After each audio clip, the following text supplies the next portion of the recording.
எப்படி இருக்கீங்க? நல்லா இருக்கேன். ரொம்ப ஒரு 1 இயருக்கு முன்னாடி வந்திருந்தோம் இல்லைங்களா? ஆமாங்க. கழுத்து திருப்ப முடியாம கை ஃபுல்லா ரேடியேட்டிங் பெயினோட மறுத்து போய் வந்திருந்தோம் இல்லைங்களா? கண்டிப்பா. ஓகே, நம்ம ஒரு 21 days ட்ரீட்மெண்ட் எடுத்திருந்தோம் அப்போ. கண்டிப்பா. அதுக்கப்புறம் இப்போ எப்படி இருக்கும்? இப்போ எனக்கு ரொம்பவே கியூர் ஆயிடுச்சு. ஓகே. ஃபர்ஸ்ட் நான் உட்கார கூட முடியாம உங்ககிட்ட 15 மினிட்ஸ் கூட என்னால உட்கார முடியல அப்படிங்கிற ஒரு கம்ப்ளைண்ட்ல தான் வந்தேன். இப்போ எனக்கு டிராவலிங் பண்றதுக்கு, ஒர்க் பண்றதுக்கு எல்லாத்துக்குமே எனக்கு கன்வீனியன்ட்டா இருக்கு. பெயின் அதுக்கப்புறம் வந்தது கிடையாது. இந்த 1 இயர் நல்லாவே நல்ல இம்ப்ரூவ்மெண்ட், ரொம்ப ரொம்ப நல்ல இம்ப்ரூவ்மெண்ட். எனக்கு எந்த பெயினும் வந்ததில்லை இப்போதைக்கு. நான் நல்லா தான் இருக்கேன். இப்போ உங்க வீட்டு வேலையெல்லாம் செய்ய முடியுது? வீட்டு வேலை எல்லாமே செய்யணும். 2 வீலர் ஓட்டிட்டு இருக்கேன். இடையில 2 வீலர்லாம் ஓட்ட முடியாம இருந்தேன். அதெல்லாம் இப்போ என்னால பண்ண முடியுது. எல்லாமே தனியாவே என்னால. அந்த பெயின் எப்படி ஸ்டார்ட் ஆச்சு? எப்போ வந்தது ஃபர்ஸ்ட்?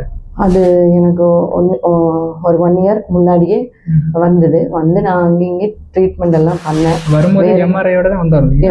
எம்ஆர்ஐ எடுத்துட்டு தான் வந்தேன். L4 L5 பல்ஜிங்ல தான் இருந்தோம். பல்ஜிங், ஆமா பல்ஜ். அப்புறம் கழுத்து வந்து இப்படி உட்கார்றதுக்கு இதெல்லாம் முடியாது. சோஃபால கொஞ்ச நேரம் உட்கார்றதுக்கு முடியாது. அந்த கண்டிஷன்ல தான் வந்தேன்.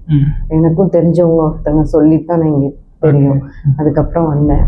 வந்து பார்த்து நீங்கள் ட்ரீட்மெண்ட் எல்லாம் எனக்கு ரொம்பவே எல்லாருமே அதே மாதிரி இங்கே ஒர்க் பண்ணுறவங்களும் சரி, நல்ல ஃபுல் சப்போர்ட்டிங், அவங்களோட கேரிங் ரொம்பவே எனக்கு ரொம்ப பிடிச்சிருந்தது. அதுக்கப்புறம் நீங்கள் சொல்லி நிறைய பேர் வந்துட்டு போயிட்டாங்க.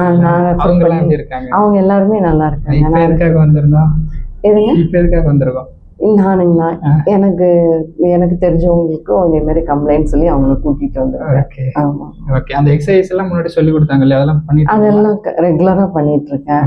அந்த எக்ஸசைஸ் மட்டும் ஃபாலோ பண்ணுங்க. முடிஞ்சா மந்த்லி ஒன்ஸ் மாதிரி ஃபுல் பாடிக்கான ட்ரீட்மெண்ட் இல்ல cervical நம்ம ஸ்பைன் எப்படி இருக்குன்னு செக் பண்ணிட்டு அதுக்கேற்ற மாதிரி ட்ரீட்மெண்ட் மட்டும் எடுத்துக்கோங்க. கண்டிப்பா கண்டிப்பா. வேற எதுவும் டவுட் இருக்குங்களா? இல்ல எனக்கு ரொம்ப சந்தோஷமா இருக்கு. ஏன்னு கேட்டீங்கன்னா, எனக்கு டிராவல் பண்ண முடியாம இருந்துட்டு இருந்தேன். இப்போ நான் US வரைக்குமே டிராவல் பண்ணிட்டு வந்தாச்சு. அதுவே வந்து எனக்கு ரொம்ப ஹாப்பியா இருக்கு.